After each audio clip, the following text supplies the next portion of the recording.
जिसका इंतजार हो रहा था, वर्ल्ड कप सारा फीका पड़ रहा था, वो मैच की दोनों टीमें जो है वो कोलंबो पहुंच चुकी है। इंडिया भी कोलंबो पहुंच गई है, जहां पर अब मैच जो है वो 100% डन है। बारिश के कितने चांसेस है ये भी आपको बताएंगे, लेकिन पाकिस्तान की प्लेइंग 11 जो है उसका पाकिस्तान ने तकरीबन ऐलान कर दिया। पाकिस्तान ने खुफिया हथियार भी रखा है। पाकिस्तान ने किस किस को आजमाने की जो है वो यहाँ पर ठान ली है। पाकिस्तान ने 2 बड़ों को बाहर निकाल दिया है और 3 मुकम्मल तब्दीलियां जो है वो पाकिस्तानी स्क्वाड के अंदर नजर आएंगी। कुछ कह रहे थे कि पाकिस्तान को उसी विनिंग कॉम्बिनेशन के साथ जाना चाहिए, लेकिन पाकिस्तान कुछ सीरीज से यही करता आ रहा है। हम समझते हैं कि रोटेशन का अमल है, लेकिन पाकिस्तान इसको वेपन के तौर पर इस्तेमाल करता दिखाई देता है। कोलंबो में इंडियन टीम जो है वो पहुंच चुकी है। आज वो यहाँ पर रेस्ट करेगी और कल वो प्री प्रैक्टिस करेगी। पाकिस्तान को यहाँ पे थोड़ा सा एज हासिल है कि पाकिस्तान की टीम जो है उसको रेस्ट के 2 दिन मिल गए और पाकिस्तान को 2 दिन जो है वो प्रैक्टिस के लिए भी मिल गए।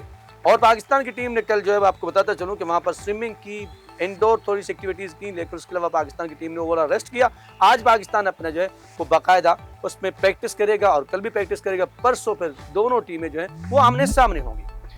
तो नाज़रीन, यहाँ पर जो पाकिस्तान की प्लेइंग 11 के बारे में मैं बताता चलूँ कि यहाँ पर पाकिस्तान का जो है वो कोलंबो के अंदर जो है वो थिंक टैंक पहुँच चुका है, वो वहीं मौजूद है।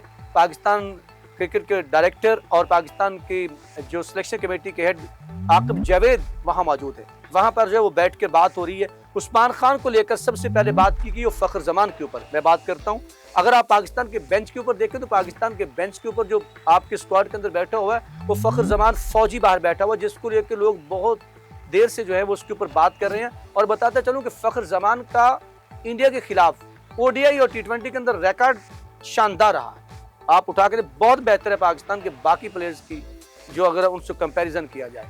तो यहाँ पर जो है फ़खर जमान को किसकी जगह पे शामिल किया गया और उसके बाद जो है ख्वाजा नाफे जो है वो उस्मान खान के ऊपर जो है वो सर पकड़ के बैठे कि उस्मान खान कीपिंग अच्छी कर रहे होंगे, लेकिन वो उतने सूदमंद वर्ल्ड कप के अंदर जो है वो साबित नहीं हो रहे। गो के नया खिलाड़ी इसके ऊपर कुछ ने ये बात कही कि वो प्रेशर को बर्दाश्त नहीं कर पाएगा। तो मैं ये देखता हूँ कि असाबी तौर पे ज्यादा मजबूत है ये यंग ख्वाजा नाफे को भी पाकिस्तान की टीम में शामिल करने का फैसला कर लिया गया है। उस्मान खान बाहर बैठेंगे और बड़ा फैसला फौजी कहाँ पे जो है वो उसको सेट किया जाएगा, क्योंकि इंडिया के को भी थोड़े से चांसेस जो है उसकी टीम के अंदर भी हैं कि जो है वो आपको पता है अभिषेक शर्मा जो है वो पेट का उनका ख़राब हुआ, जिसकी वजह से वो हॉस्पिटल चले गए थे। तो उनकी अभी रिपोर्ट्स आना है कि वो क्या, कुछ लोग तो शक व शुबहात का जो है वो जाहिर कर रहे हैं, लेकिन यहाँ पे मुझे लगता है कि अभिषेक शर्मा जो है वो सेट हो जाएंगे, वो ज़रूर खेलेंगे। बात हो रही पाकिस्तान की प्लेइंग 11 की, और पाकिस्तान ने 3 तब्दीलियाँ, जो 2 तब्दीलियाँ तो पाकिस्तान ने यूँ करके जो है वो सामने फेंक दी हैं और पाकिस्तान ने कह दिया कि ये 2 तब्दीलियाँ कन्फर्म है। फौजी जो वो इंडिया का दुश्मन है और इंडिया के खिलाफ खेलेगा और इंडिया के खिलाफ स्कोर भी करता है। आप 2017 की चैंपियन ट्रॉफी से लेकर अब तक देख लें, फ़खर जमान ने इंडिया के खिलाफ हमेशा परफॉर्म किया है। उसको जिस पोजीशन पर भी भेज दिया जाए ये बात है कि वो वहीं पे भी कर सकता है और इंडियन स्पिनर्स के लिए वो ज़्यादा खतरनाक साबित हो सकता है। पाकिस्तान ने यहाँ पर एक अच्छी तब्दीली की है जो इंडिया के लिए जो है वो दर्द सर बन सकती है। पाकिस्तान का मिड ऑर्डर जो नाकाम दिखाई दे रहा था, बाबर आजम पिछले मैच के अंदर जो है वो फॉर्म में वापस आए हैं, क्लासिकल शॉट्स भी मारे हैं, बड़ा शॉट भी मारा है। तो लग रहा है कि पाकिस्तान अपने मिड ऑर्डर को मजबूत करने के लिए फ़खर जमान को ले आया है और मैं बताता हूँ किसकी जगह पे लेके आया है और उसके ऊपर अभी बहस चल रही है। ख्वाजा नाफे जो है वो भी खेलेंगे, वो विकेट कीपिंग करेंगे। ये पाकिस्तान के थिंक टैंक माइक हैजन और ये सारे मिलकर इसके ऊपर बैठे हैं कि इंडियन जैसी बैटिंग लाइन और अगर बड़ा स्कोर हो जाता है तो फिर वहाँ पर ख्वाजा नाफे जो है उसके अंदर ये सलाहियत मौजूद है कि वो हार्ड हिटिंग करके जो है वो इंडिया को जो है वो जेर कर सकता है, दबाव में ला सकता है। उनके स्पिनर्स को भी और फास्ट बॉलर्स को भी हिट मारने की उसकी बहुत अच्छी सलाहियत है। वो आपने श्रीलंका के खिलाफ सीरीज के अंदर देख भी लिया था उसकी शॉट्स की जो सिलेक्शन थी। तो यहाँ पर ये 2 तब्दीलियाँ जो हैं वो ज़रूरी हैं और तीसरी तब्दीली के ऊपर जो है वो सर पकड़े बैठी हुई है, वो पाकिस्तान ने करनी है, क्योंकि कोलंबो की जो मैं देखता हूँ कि यहाँ पर जो कंडीशन है ये फास्ट बॉलर्स के लिए हमेशा बड़ी अच्छी रही है। यहाँ पर किसी वक्त भी बॉल स्विंग हो सकता है, तो इसके लिए नसीम शाह जो वो बेस्ट ऑप्शन है। लेकिन पाकिस्तान के लिए जो बहुत बड़ी दर्द-ए-सर है, अगर पाकिस्तान का स्पिन अटैक मजबूत दिखाई देता है तो पाकिस्तान का फास्ट बॉलिंग बहुत कमज़ोर दिखाई देती है और फिर इंडिया जैसी टीम के खिलाफ जहां पर शहनशाह अफरीदी अगर 41 रन खा सकती हैं आम टीम के खिलाफ, तो यहाँ पर 50 भी करवा सकती हैं। और उनका ये होता है कि वो पहले 2 ओवर्स के अंदर जो है वो अटैक करते हैं। अगर वो उनका अटैक चल गया तो आप याद रखिएगा कि फिर वो अगले ओवर्स में वो रिदम में आकर बहुत उम्दा करते हैं। तो यहाँ पर पाकिस्तान 2 तरह से सोच रहा है कि क्या शहनशाह अफरीदी को बरकरार रखा जाए, उनके साथ नसीम शाह को लाया जाए, या फिर सलमान मिर्जा हो सकता है उसके ऊपर, क्योंकि ये अगर कंडीशन बात बॉल की हिलने वाली हुई, सीम वाली हुई, तो फिर जो नसीम शाह वो ज्यादा बेस्ट है। और डेथ ओवर के अंदर भी उनका स्लो वन बाउंस और इस तरह की वो यार्कर करने की सलाहियत भी रखते हैं। लेकिन सलमान मिर्जा के पास जो वो वेरिएशंस का एक काफी कारगर जो है वो हथियार है। अब देखना यह है कि पाकिस्तान किसको बिठा के जो है वो फ़हीम अशरफ जो है वो उससे दोनों मैचेस के अंदर बॉलिंग नहीं करवाएगी, वो सिर्फ बैटिंग उन्हें एक मैच के अंदर पाकिस्तान के वो काम आए, लेकिन उसके अलावा वो कोई बॉलिंग के अंदर एक बॉल भी उन्होंने नहीं किया।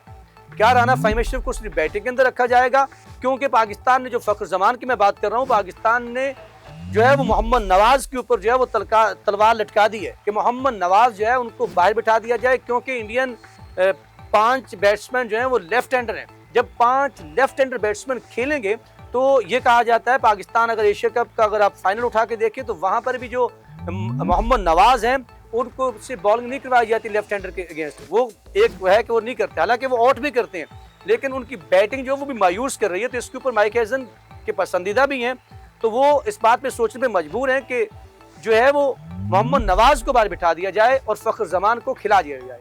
और जो मोहम्मद नवाज के 4 ओवर है उनका कोटा जो है वो लेफ्ट हैंडर के खिलाफ काफी कारगर साबित होने वाले। पाकिस्तान के ओपनर नौजवान ऑलराउंडर आईसीसी के नंबर 1 साइम अयूब जो है वो कमी को पूरी कर सकते हैं। साइम अयूब जो है वो आपको पता है इंडिया के खिलाफ उस वक्त उन्होंने विकेट हासिल किया था जब पाकिस्तान के बॉलर्स पिटना शुरू हो गए थे। आगाज में शहनशाह अफरीदी को पहली बॉल के ऊपर छक्का लगा दिया था अभिषेक ने। तो ये लेकर पाकिस्तान जो है वो मोहम्मद नवाज को बाहर बिठाने की सोच रहा है, लेकिन उधर से ये है कि पाकिस्तान ले आएगा इन कर लेगा, लेकिन नसीम शाह को कहां पे लाएगा। इसके लिए बहुत सख्त मुकाबला है। पाकिस्तान जो मजीद स्पिनर्स को पाकिस्तान जो है वो कम नहीं कर सकता। इसमें देखना यह है कि पाकिस्तान जो है वो क्या फ़हीम अशरफ को बाहर बिठाता है या फिर पाकिस्तान जो है वो पाकिस्तान किसी और स्पिनर्स को कम करता है, क्योंकि मुझे यही दिखाता है यही ऑप्शन है। इसके अलावा ना इब्रार बाहर हो सकता है, ना उस्मान तारिक बाहर हो सकता है, और ना ही जो है वो शादाब खान को आप बाहर कर सकते हैं। ऑलराउंडर वाली बात है तो फ़हीम अशरफ जब मोहम्मद नवाज हो जाएंगे तो क्या माइक हैसन के अंदर इतना जिगरा है कि वो फ़हीम अशरफ को भी बाहर बिठा दें। फ़ख्र ज़मान के आने और ख्वाजा नाफी के आने से इतनी बड़ी हो जाएगी कि पाकिस्तान ऐसे बॉलर्स को जो स्पेशलिस्ट बॉलर हों, प्योर बॉलर हों, और उनके ऑलराउंडर की उनके अंदर रमक ना हो। जैसे आपके पास नसीम शाह मौजूद है। नसीम शाह अगर देखा जाए तो वो बैटिंग भी किसी हद तक हिट्टे भी मार सकते हैं, और उसने कुछ ऐसा कर दिखाया है। तो नाज़रीन, इस तरह से पाकिस्तान की प्लेइंग 11 में आखिर में आपको गिनवा देता हूँ जो हमारे सामने आई। उनमें एक नाम जो है वो मैंने आपको बताया कि अभी उसके ऊपर कंफर्मेशन नहीं है, 2 कंफर्म हो गए हैं, साइम अयूब, साहबजादा फरहान के बाद जो है वो आप वहां पर देखेंगे कि आपको दिखाई देगा कप्तान सलमान यागा के बाद जो है वो आपको दिखाई देंगे बाबर आजम के बाद फ़ख्र ज़मान आएंगे, फ़ख्र ज़मान के बाद ख्वाजा नाफी आएंगे। इस मैच के अंदर आपको उस्मान खान नहीं खेलते हुए दिखाई देंगे। उस्मान के बाद मोहम्मद नवाज को पाकिस्तान ने बाहर बिठाने का सोचा हुआ है, फ़ख्र ज़मान को इन करने का। तो यहाँ पर शादाब खान आएंगे। शादाब खान के बाद जो है पाकिस्तान की जो फ़हीम अशरफ के ऊपर जो है वो सवालिया निशान है कि क्या फ़हीम अशरफ जो है वो प्लेइंग 11 का हिस्सा होंगे या नहीं होंगे, नसीम शाह को कहाँ खिलाना है। तो फिर यहाँ पर नसीम शाह या फ़हीम अशरफ, फिर शहनशाह अफरीदी हैं, शहनशाह अफरीदी के अबरार हैं, और उस्मान तारिक, ये प्लेइंग 11 आपको दिखाई देगी इंडिया के खिलाफ मैच में। और पाकिस्तान ने ये थिंक टैंक ने जो है वो इसको पेपर वर्क के ऊपर जो है वो फाइनल कर चुकी है। एक मैच वो बात अभी तक हमारे तक नहीं है, वो भी कहा जा रहा है कि नसीम शाह इस कंडीशन के अंदर जो है वो कारगर साबित होंगे। तो नाज़रीन, आपके नजदीक ये प्लेइंग 11 कैसी इंडिया के खिलाफ, आपकी क्या प्लेइंग 11 है?